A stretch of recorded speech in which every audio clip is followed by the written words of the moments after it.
બિરસા મુંડાજીની 125મી જન્મ જયંતિ નિમિત્તે દેશના યશસ્વી વડાપ્રધાન સાહેબે મોદી સાહેબે આખા ગુજરાતની અંદર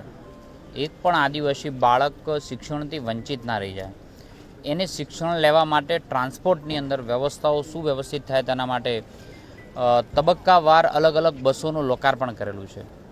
આજે અહીંયા ટ્રાઇબલ વિસ્તાર માટે બનાસકાંઠા માટે અગાઉ એક, અત્યારે 3 અને ફરી એક એમ કરીને 5 બસોનું લોકાર્પણ કરવામાં આવ્યું છે. આજે એ નિમિત્તે 3 બસોનું લોકાર્પણ કર્યું છે. આ વિસ્તારમાં એટલે કે દાંતા, અમીરગઢ, બનાસકાંઠામાં વિવિધ ક્ષેત્રોની અંદર જે બાળકો મહેનત કરી રહ્યા છે તેને પાંખો આપવા માટે, ત્યાંના ટ્રાન્સપોર્ટને એના સપનાઓ પૂરા કરવા માટે એ જે પહોંચવા માગે છે એ પહોંચવાની અંદર જ્યારે એને જે તકલીફ પડતી હોય ટ્રાન્સપોર્ટમાં, એ તકલીફ ન પડે એના માટે જીએસઆરટીસી અને ટ્રાઇબલ વિભાગે બંને સાથે મળીને જે સ્ટુડન્ટ ભણવા માગે છે અને જેને પોતાના પાસ ઇસ્યુ થયા છે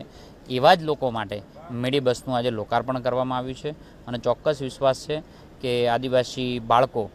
ગુજરાતના યોગદાનની અંદર શિક્ષણ ક્ષેત્રે આગળ વધી અને ગુજરાતમાં એક સારું યોગદાન આપશે, એવું મને ચોક્કસ વિશ્વાસ છે.